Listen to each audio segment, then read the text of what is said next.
dari pagi Allah Subhanahu wa Ta'ala atau Sang Yang Widiwasa atau Yehova Elohim sudah berfirman kepada kita setiap hari, berkomunikasi langsung kepada kita. Sehingga firman Allah bisa datang kepada orang yang buta, orang yang tuli, yang tidak bisa dengar pun dia merasakan firman Allah. Tumbuh-tumbuhan merasakan firman Allah. Binatang merasakan firman Sang Pencipta. Bukan dengan bahasa-bahasa manusia. Apalagi harus dengan bahasa Ibrani, bahasa Yunani, bahasa Inggris, bahasa Jawa, bahasa Arab. Bukan. Lah kalau orang dengar firman Allah harus pakai bahasa Arab. Orang buta, orang tuli dari lahir kan nggak bisa dengar. Nah, firman Allah yang benar itu bukan dengan bahasa manusia, tapi bahasa kasunyatan, bahasa roh.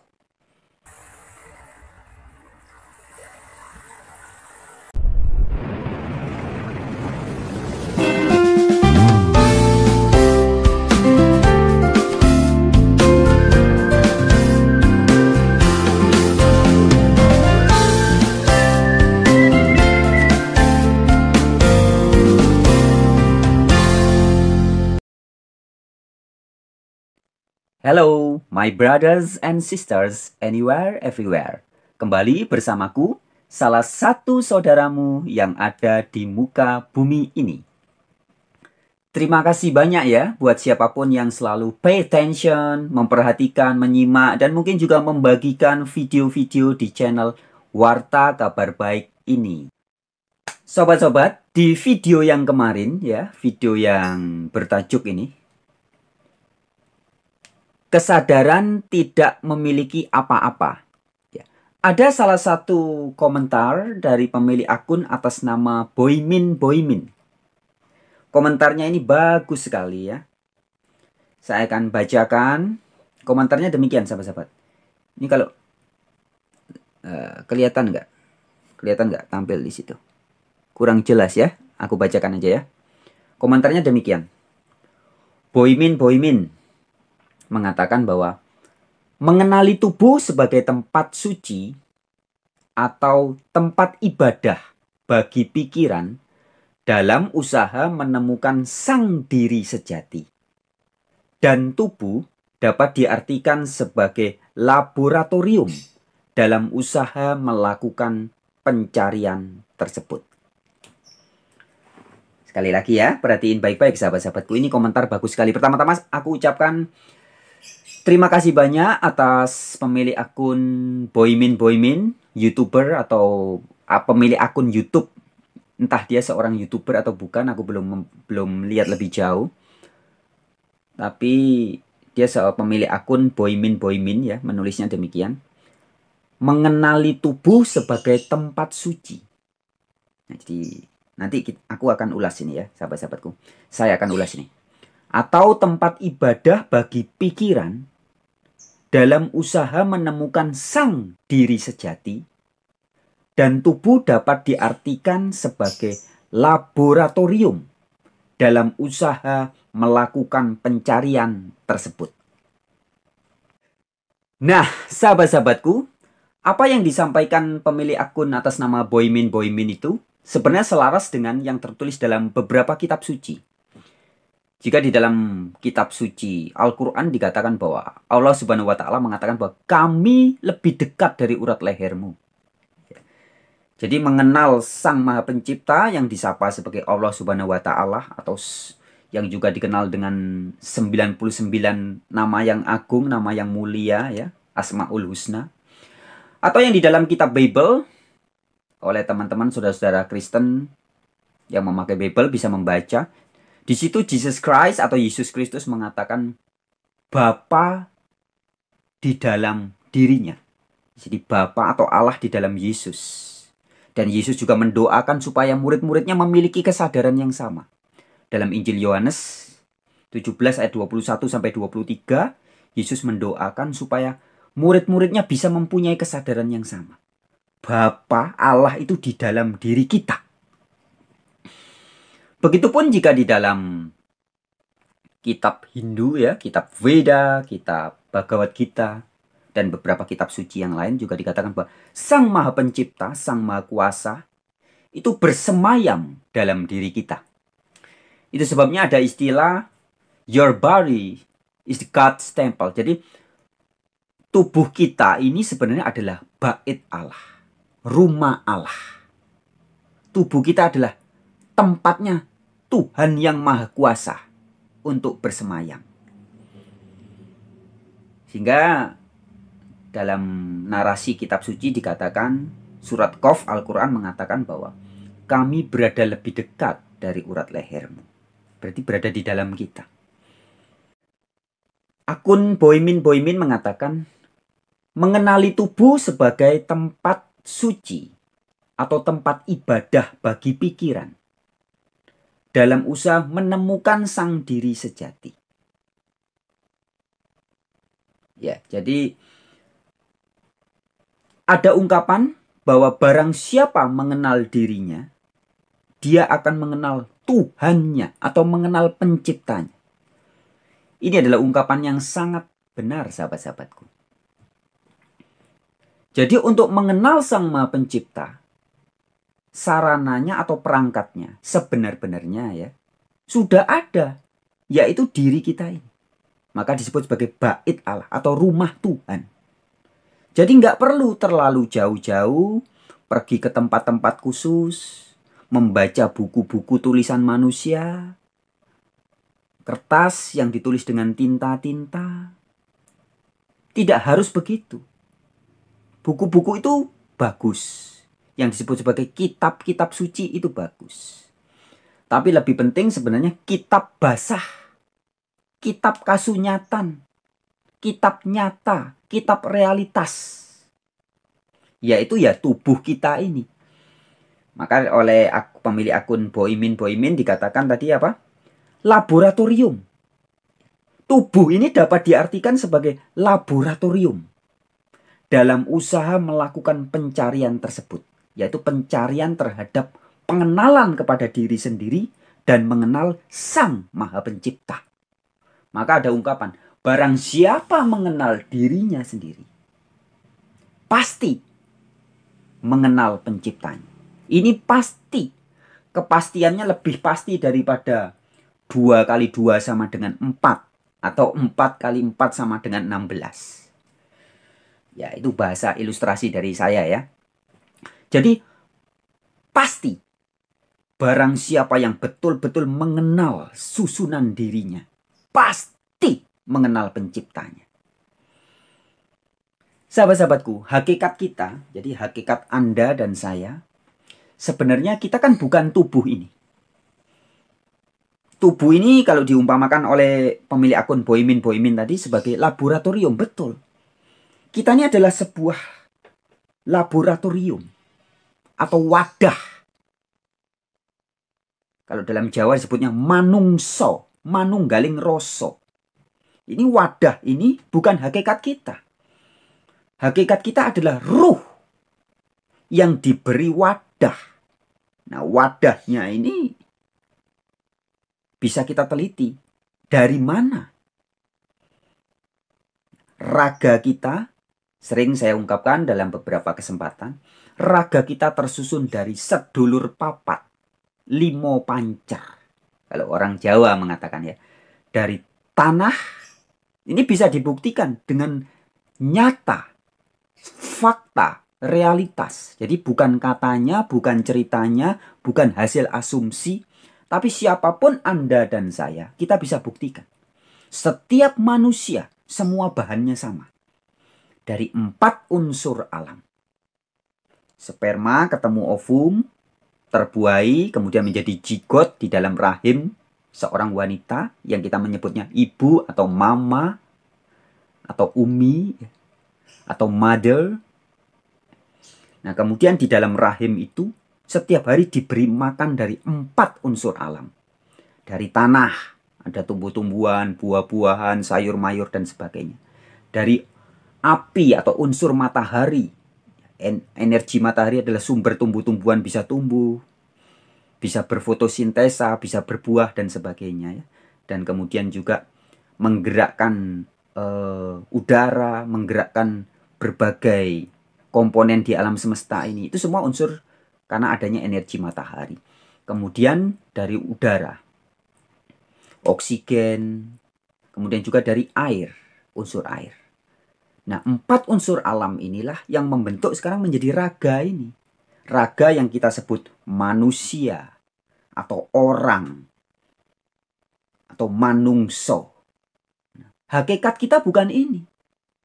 Ya, raga ini adalah 4 unsur alam tadi yang menjadi wadah, menjadi tempat ruh untuk bersemayam, kemudian berpetualang, menjalani kehidupan yang fana, yang sementara. Ya, 4 unsur alam tadi menjelma menjadi tulang, otot, sumsum, daging, darah, kulit, dan rambut. Jadi 7 unsur. Nah, jadi setelah lahir kemudian oleh dunia atau oleh orang tua diberi nama, diberi panggilan, sebutan. Misalkan saya diberi nama Franz Donald, Anda mungkin diberi nama John, ada yang diberi nama Paijo, ada yang diberi nama Jumila, ada yang diberi nama Michael, ada yang diberi nama Ahmad, ada yang diberi nama Jailani, dan sebagainya. Ya. Itu hanya sematan-sematan kata-kata saja. Tapi hakikat kita sebenarnya bukan kata-kata itu, bukan kalimat itu, bukan pula raga ini, bukan.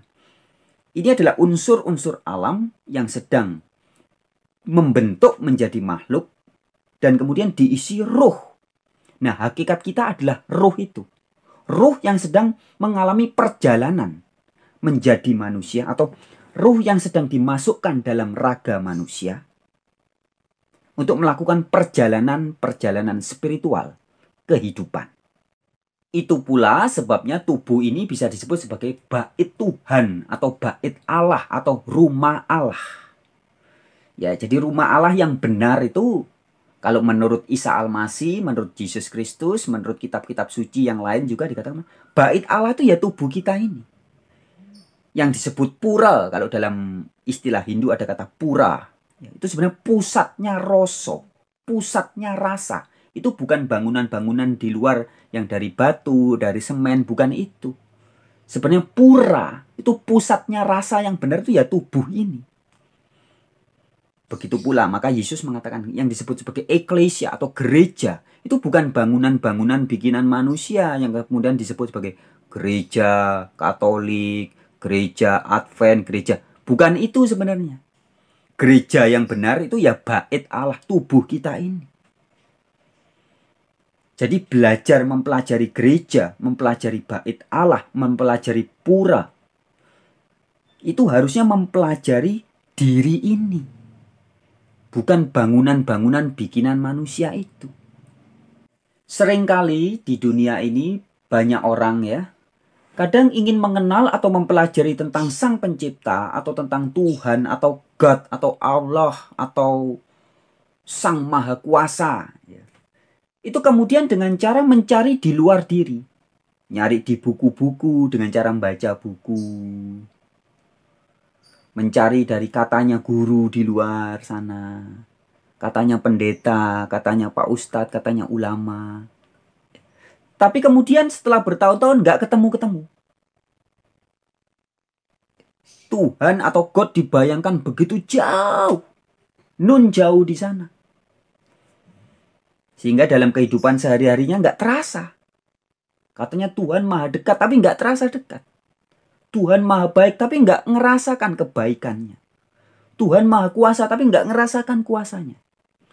Nah, mengapa hal itu bisa terjadi dan sering terjadi dan selalu terjadi adalah karena kegagalpahaman itu tadi. Orang tidak menyadari bahwa dirinya ini loh sebenarnya adalah rumah Tuhan. Rumah Tuhan tidak perlu jauh-jauh pergi ke Mekah, ke tanah Arab. Nggak perlu mas bro, mbak sis. Tubuhmu itulah rumah Allah. Jiwa raga kita inilah bait Allah. Nah, jadi kalau Anda dan saya mencarinya ke dalam diri sendiri, pasti ketemu. pasti ketemu. Boleh membaca kitab-kitab, mendengarkan ceramah orang, mendengarkan wejangan orang-orang suci, boleh. Tapi ketika Anda mau mengalami dan menemui, merasakan sendiri yang disebut sebagai Sang Maha Kuasa, yang berada lebih dekat dari urat leher Anda, jangan nyarinya keluar. Carilah ke dalam diri. Pasti ketemu. Yesus juga berkata begitu. Bapa di dalam aku. Nyari Allah Bapa. Jangan ke bangunan-bangunan gereja, sekolah-sekolah teologi. Jangan. Cari ke dalam diri. Pasti ketemu.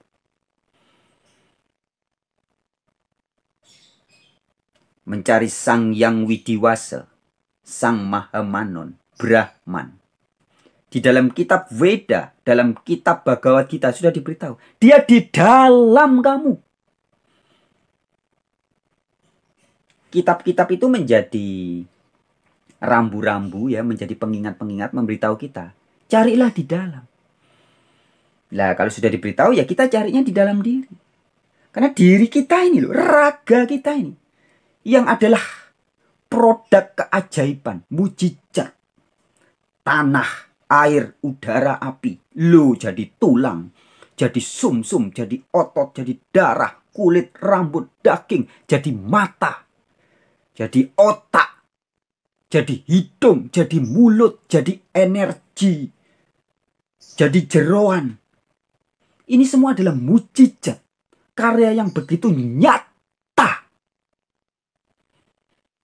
yang kemudian kita bisa menyebutnya juga sebagai bait Allah. Rumah Tuhan, sebuah laboratorium untuk merasakan, mengalami sendiri betapa nyatanya ini adalah kuasa Allah yang nyata. Sehingga sejak Anda bangun tidur, ya, bernafas, ketika dirasakan, nafas ada rasanya. Ayo, kita bernafas bukan kehendak kita, sahabat-sahabat. Kemudian karena bisa bernafas, nafas menghidupkan jantung bisa berdenyut.